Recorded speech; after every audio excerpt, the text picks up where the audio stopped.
Quando a gente fala em educação financeira, muitas vezes a tendência é a gente pensar sempre em valores monetários, né? Planilhas, metas, investimentos, controle de gastos. Mas existe uma dimensão que, infelizmente, poucas pessoas observam. Toda e qualquer decisão que a gente faz carrega um impacto social, carrega um impacto ambiental e geracional. Sejam muito bem-vindos. Meu nome é Aline Bavaresco, sou mentora e planejadora financeira, especialista em finanças comportamentais. E no vídeo de hoje eu quero conversar contigo sobre a educação financeira e como ela também é um legado. E eu quero te propor uma reflexão sobre que mundo você está financiando com as suas compras, mesmo sem perceber. O dinheiro, ele nunca foi só dinheiro, desde que ele foi inventado. O dinheiro, ele é escolha. E toda escolha, ela fortalece inconscientemente um modelo de sociedade. Cada compra impulsiva, cada desperdício que poderia ser evitável, cada excesso que a gente normaliza no nosso dia a dia, ele ajuda a definir que mundo a gente está sustentando hoje e que mundo a gente vai entregar para as próximas gerações. Porque no fim, nós não estamos apenas administrando recursos pessoais, a gente está participando de uma cadeia muito maior do que isso. E é difícil de enxergar esse cenário tão amplo, porque muitas vezes a gente está preso na nossa própria rotina. O consumo consciente, ele é um assunto que não é muito abordado, porque hoje os estímulos para as compras desenfreadas são muito grandes, né? Então a gente falar hoje sobre esse assunto, ele não vai de encontro ao que grandes empresas fazem, ao que os anúncios que a gente vê aqui no YouTube falam. Então ele é um assunto delicado, mas é um assunto que a gente deve se questionar. Porque não sei se você parou para perceber, mas o consumo ele virou identidade, né? Então a gente vive hoje numa época em que consumir muitas vezes virou linguagem emocional. Então muitas pessoas compram para quê? Para aliviar a ansiedade, para se sentir pertencentes de algum grupo, para compensar um cansaço ou para preencher vazios que não são materiais. E isso cria uma lógica silenciosa. A gente passa a consumir muito mais do que o que a gente precisa e muitas vezes sem saber o real porquê disso. E o problema, ele não tá no ato de comprar em si, tá na velocidade com que esse padrão de consumo se tornou automático nos dias de hoje. Então, quanto mais a gente naturaliza esses excessos, mais a gente aumenta a demanda por produção, transporte, embalagem, energia, descarte e, obviamente, exploração desenfreada de recursos naturais. Um exemplo prático, né, pessoal, de o que não se fazer. Não compre porque tu teve um dia difícil. Não desconta isso num consumo. E sim, cria um intervalo entre o desejo e a compra. E ao invés de fazer uma compra, opte por outra coisa. Opte por talvez fazer uma meditação, conversar com alguém que tu saiba que vai poder te dar um conselho sincero. Troque o material pelo espiritual. Isso é muito mais importante e dá muito mais sentido para nossa vida. Além da nossa vida espiritual, ajuda demais na nossa vida financeira, porque na maioria das vezes os pequenos vazamentos que a gente tem no nosso orçamento são decorrentes dessas compras que a gente faz por emoção. É interessante criar um intervalo entre o desejo de comprar e a compra em si. Então, espera um dia.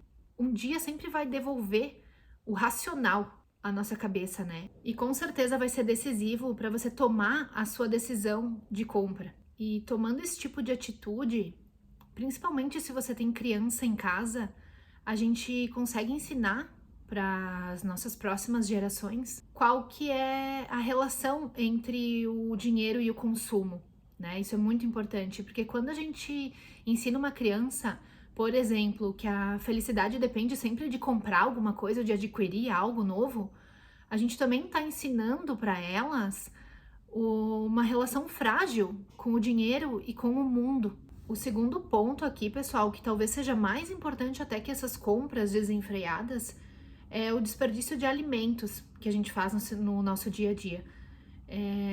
Poucas perdas financeiras são tão silenciosas quanto o alimento desperdiçado. Porque quando um alimento ele vai para o lixo, não se perde apenas aquele item, né? A gente perde a água usada no cultivo, o combustível no transporte, a energia para o armazenamento, o trabalho humano, né? Que está envolto em toda essa cadeia. Então, gente, vocês imaginam o desperdício financeiro, econômico e social que existe ao redor de desperdiçar alimento? É gigantesco, gigantesco. Então, o que a gente não deve fazer, né, para que esse ciclo continue? É comprar sem olhar despensa e geladeira, né? É simplesmente, me deu na telha, vou entrar dentro do mercado. Ou pior, tô com fome e vou pro mercado. É a pior coisa que a gente pode fazer, porque além de a gente comprar muita coisa que nós não compraríamos se nós tivéssemos uma lista ou se a gente tivesse se organizado para ir até lá, provavelmente a gente vai comprar muito mais coisas que vão acabar estragando e indo para o lixo. Então, o que você deve fazer sempre nesse caso? Planeja as refeições e planeja os itens antes da compra, porque a gente não para pensar, né? E eu espero de coração que a tua casa tenha comida suficiente, mas a gente não para pensar que existem casas onde sobra demais e outras onde falta o básico. Ter essa consciência financeira, essa consciência de compra, ela não é ter culpa, mas ela ter responsabilidade, né? É a gente entender que abundância sem cuidado, ela vira um desperdício estrutural. E agora a gente vai para a terceira parte desse vídeo, que é o lixo digital, muito comum hoje em dia, né? Então a gente criou essa sensação que digitalizar tudo eliminou o impacto ambiental, porque obviamente a gente não tem mais nada impresso, então estamos economizando em papel. Mas sabe aquela nuvem onde tu guarda todos os seus documentos e muitas vezes tu paga por isso e tem nuvens em vários lugares? Essa nuvem não tá no céu. Ela tá em algum servidor aí muito bem guardado. Então, cada foto que a gente guarda, cada vídeo duplicado, e-mails e mais e-mails acumulados e até arquivos esquecidos, eles estão compactados em grandes centros de dados, né, databases, que funcionam 24 horas por dia, 7 dias por semana. E, gente, esses centros exigem energia constante, sistema de resfriamento, uso intensivo de água e infraestrutura física. Ou seja, muitas vezes a gente trocou um desperdício pelo outro, né? Isso é muito triste de pensar, mas eu vou te dar um exemplo do que não fazer. Então, não guarde milhares de arquivos inúteis sem revisar. A cada 6 meses, dá uma revisada no teu e-mail, no teu HD, sabe? Na tua nuvem, em tudo que tá lá, e exclui o máximo possível, sabe? Você vai sentir uma sensação de organização e ao mesmo tempo você tá ajudando o teu financeiro, porque pode ser que você elimine vários pacotes de nuvem que hoje você paga sem ter necessidade. Porque no fim das contas, a gente tem que pensar que o que é invisível aos olhos hoje também acaba consumindo recursos, né? Então hoje a gente acumula digitalmente com a mesma facilidade que antes a gente acumulava objetos e papel. O próximo item que muitas vezes a gente não enxerga é a cultura que se criou dentro do planeta do descartável, né? Então, uma das maiores marcas do consumo de hoje, do consumo moderno, é a perda dessa relação que a gente tem com a durabilidade dos produtos, né? Então, os produtos hoje são trocados mesmo antes de terminar a sua utilidade, porque no fim das contas é tão barato que vale a pena descartar e comprar um novo, né? Ai, aquela blusinha da Shopee, aquela blusinha que vem lá da China, custa só R$ 20. Vale mais a pena jogar fora do que lavar. Não passa pela nossa cabeça que isso acelera descarte, produção desenfreada, uma extração absurda de matéria-prima. Então, o que a gente não deveria fazer? Nós não deveríamos trocar alguma coisa funcional apenas porque surgiu uma nova versão, né? E muitas vezes a gente compra alguma coisa porque é mais barato e não percebe que no longo prazo a gente teve que comprar mais 3 ou 4 vezes a mesma coisa porque ela ficou descartável.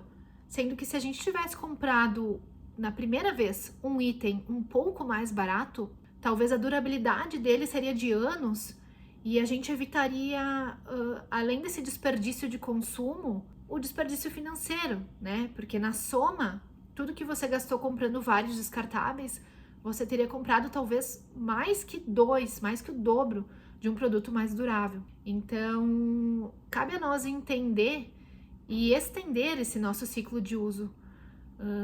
Tentar reparar também algo antes de só substituir pela facilidade, pela comodidade. E pensando isso para as próximas gerações, né? O que a gente está ensinando?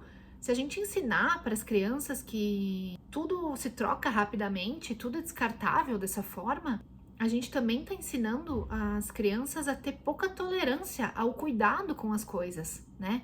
Porque por que eu vou cuidar disso se eu posso comprar um outro? É bem mais fácil.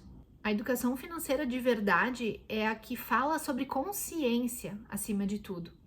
Crianças aprendem menos pelo discurso e mais pelo ambiente em que elas estão inseridas.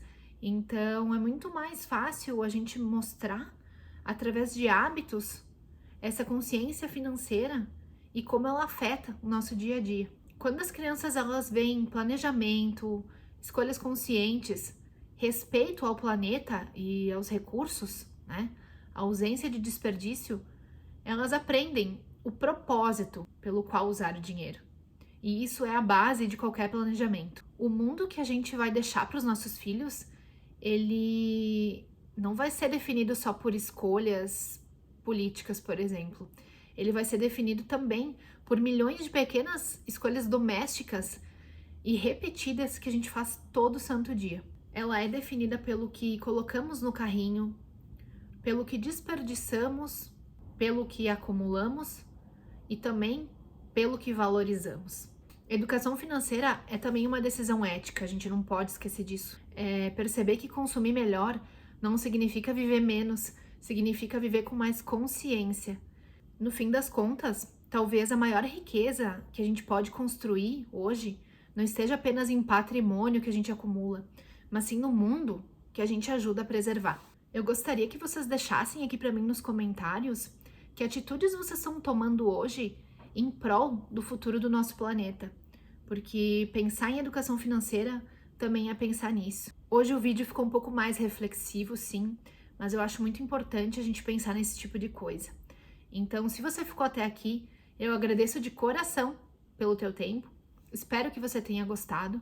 Se gostou desse conteúdo, eu peço que você se inscreva no canal, curta esse vídeo e compartilhe, para que mais pessoas possam, de fato, criar uma consciência financeira acima de tudo.